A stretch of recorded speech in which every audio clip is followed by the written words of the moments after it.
Sam and Mike have fallen terribly sick. Sam woke up with a sore throat. Meanwhile, Mike has the worst stomachache of his life. What happened to them all of a sudden? Why are their bodies reacting this way? And what exactly are their bodies reacting to? Turns out Sam caught the flu from a sneezing woman on the bus. She must have inhaled the virus droplets that got released into the air. Meanwhile, Mike is suffering from a stomach infection called typhoid or enteric fever, which he probably contracted from the undercooked chicken sandwich he had for lunch. Your nose and mouth aren't the only ways that a pathogen can enter your body. Some bugs can enter through breaches in your skin. Here, like broken skin and wounds, the tetanus bacteria often chooses that path. Then some enter through insect and animal bites, like malaria and rabies. Malaria through mosquitoes and rabies through dogs. Even needle pricks aren't safe. The deadly AIDS virus can enter through needle pricks. But that's probably all, right? No, that's definitely not all. Pathogens can also enter through your eyes, genitals, and even the placenta. But that's only in pregnant women. That means there are multiple portals through which all of these bugs can enter. Now back to Sam and Mike. The pathogens are now inside them. So what are they doing inside? Trying to kill them, right? Well, not really. You see, they don't want to cause any harm to you. All a pathogen wants to do is thrive and survive. But unfortunately, in the process, our insides get damaged. When a pathogen enters your body, it invades your cells and uses the cell's machinery to multiply. But is it really that easy to hijack our tissues? No, but these little bugs are frankly quite lucky. They evolved in such a way that they ended up complementing us. I'll explain. When the flu virus entered Sam, it invaded her throat cells. The flu virus has these locks on its surface, these pointy things which are sticking out of its surface. These are the locks. And the keys to these locks are present on the surface of the throat cells, which are these purple thingies which are sticking out of the throat cells.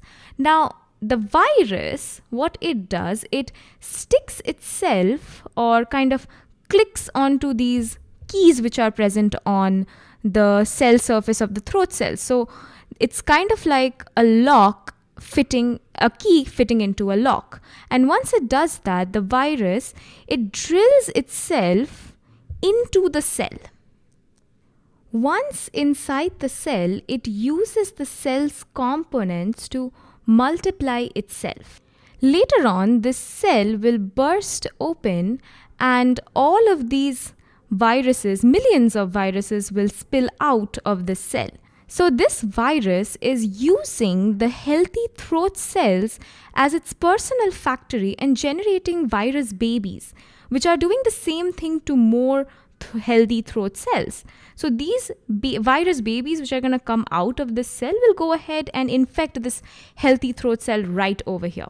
All of this damage causes pain and discomfort. And if you don't stop these viruses, then they will eventually go into your lungs and cause even more damage. Now let's look at Mike. Mike's typhoid bacteria doesn't have it so easy. This bacteria wants to invade the epithelial cells of the stomach as well as the intestine. Now that's a very difficult thing to do because our organs have very different environments which are deadly to most microorganisms. And invading the stomach is the most difficult because of the acid which is present inside the stomach. This acid is so dangerous that if Sam's flu virus accidentally went into her stomach, then it wouldn't survive. But then how is Mike's typhoid bacteria somehow getting past this acid? Originally, the typhoid bacteria is an acid-sensitive bacteria. It shouldn't survive the stomach acid. But it's also incredibly lucky. The undercooked meat that Mike had has its fair share of fats and proteins. These fats and proteins help the bacteria to survive the stomach acid, especially the fat molecules, because they form this protective layering or a protective film around the bacteria, which helps it to survive the stomach acid. Now, not all pathogens can do this, however. Some of them have other ways of surviving the acid. For example, Helicobacter pylori or H. pylori happens to neutralize the acid. And Shigella happens to resist the acid, like the acid can't do no harm. Crazy, right? Now I feel really bad for these people. But you're probably thinking or wondering by now that, why aren't their immune systems doing anything? Like, are they just sleeping, doing absolutely nothing? Well, they are doing everything in their power to get rid of these troublemakers. Our immune system consists of a variety of cells like the macrophages and lymphocytes that essentially monitor the conditions in the body and look for signs of trouble. When these cells detect a pathogen, they quickly eliminate the bug themselves or produce certain substances to do the deed. Sam's immune system is producing a lot of mucus, the sticky substance which makes her nose very runny. This mucus traps all the virus particles and either throws them out of the body by sneezing or blowing, or the mucus goes into Sam's stomach where the stomach acid kills everyone. Now, both Sam and Mike have a high fever as they ride out the infection. Why is that? Well, a fever is actually an immune response to an infection in your body. The immune cells, they release these lipid compounds that shoot up your body temperature. And how does that help? Well, viruses and bacteria love your normal body temperature.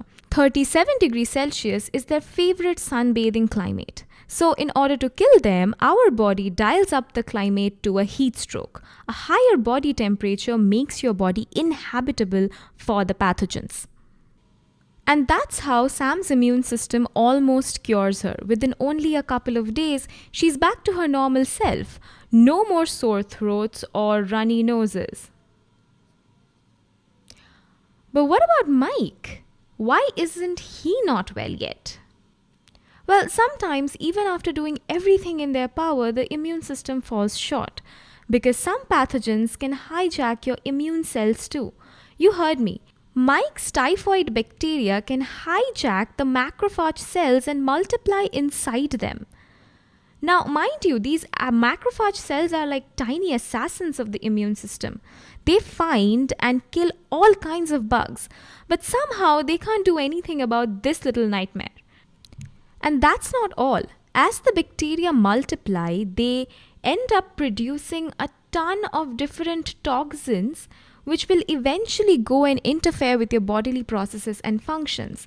That's why Mike's stomach flu keeps getting worse. So how do we cure him then? In such a case, Mike's immune system needs a little boost. And we give this boost with the help of advanced remedies like antibiotics and vaccines. In Mike's case, antibiotics work the best because the right dosage stops the typhoid bacteria from constantly multiplying, and soon they disintegrate and Mike is on his way to recovery. So bacteria and viruses enter us through different routes of entry and cause an infection, even when they don't mean to. Once inside, they invade the cells and multiply, thriving and also damaging our bodily processes.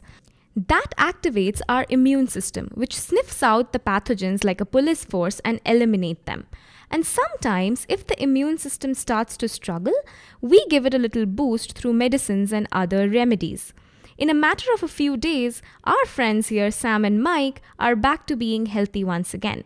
So what's the moral of the story? The moral of the story is prevention is better than cure. The best way to stay safe is to practice good hygiene, proper sanitation and waste disposal, and avoid coming in contact with infected people and their personal stuff.